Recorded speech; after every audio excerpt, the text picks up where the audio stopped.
রংপুরে শতভাগ বিশুদ্ধ ও প্রিমিয়াম মানের মিষ্টি এবং বেকারি পণ্য নিয়ে আনুষ্ঠানিক যাত্রা শুরু করেছে তাজিস ফুড ইন্ডাস্ট্রিজ লিমিটেডের নতুন আউটলেট তাজিস সুইটস অ্যান্ড বেকারি।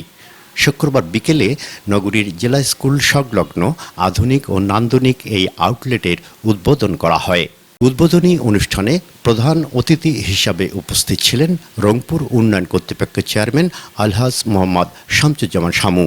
এছাড়া স্থানীয় ব্যবসায়ী, গণ্যমান্য ব্যক্তি ও প্রতিষ্ঠানের কর্মকর্তারা অনুষ্ঠানে অংশ নেন। পবিত্র কোরআন তেলাওয়াত, দোয়া ও মিলাদ মাহফিলের মধ্য দিয়ে শুরু হয় আয়োজন। পরে ফিতা ও কেক কাটার মাধ্যমে নতুন আউটলেটটির আনুষ্ঠানিক উদ্বোধন ঘোষণা করা হয়। এ উপলক্ষে স্থানীয় কয়েকটি মসজিদে তবারকও বিতরণ করা হয়।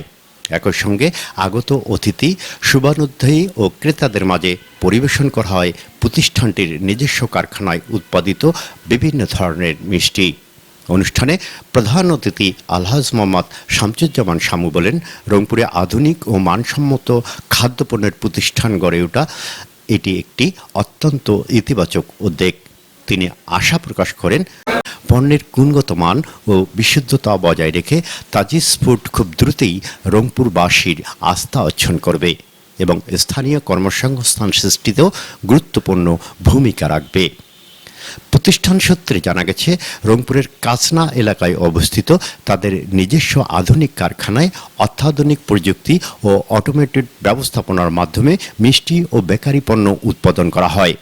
উৎপাদনের প্রতিটি ধাপে স্বাস্থ্যবিধি ও নিরাপদ খাদ্য নিশ্চিত করতে বিশেষ গুরুত্ব দেওয়া হয়। বিএসটিআই এবং বাংলাদেশ নিরাপদ খাদ্য কর্তৃপক্ষের নির্দেশনা অনুসরণ করে পণ্য প্রস্তুত করা হয় বলেও জানানো হয়েছে। তাজিস সুইটস অ্যান্ড বেকারিতে বর্তমানে 132টিরও বেশি প্রিমিয়াম আইটেম পাওয়া যাচ্ছে।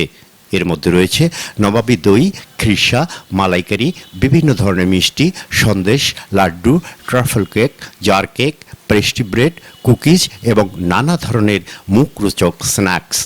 প্রতিষ্ঠানটির ব্যবস্থাপনা পরিচালক বলেন, রংপুরবাসীর জন্য আন্তর্জাতিক মানের সেবা, স্বাস্থ্যসম্মত খাদ্যপণ্য এবং অন্যান্য স্বাদের অভিজ্ঞতা নিশ্চিত করাই তাদের মূল লক্ষ্য। ভবিষ্যতে রংপুরের আরও গুরুত্বপূর্ণ এলাকায় নতুন শাখা চালুর পরিকল্পনা রয়েছে বলে জানান তিনি। তাজিস ফুড সবসময় টাটকা, এই স্লোগানকে সামনে রেখে যাত্রা শুরু করা প্রতিষ্ঠানটি রংপুরের খাদ্যপ্রেমীদের জন্য এক নতুন গন্তব্য হয়ে উঠবে বলে আশা সংশ্লিষ্টদের।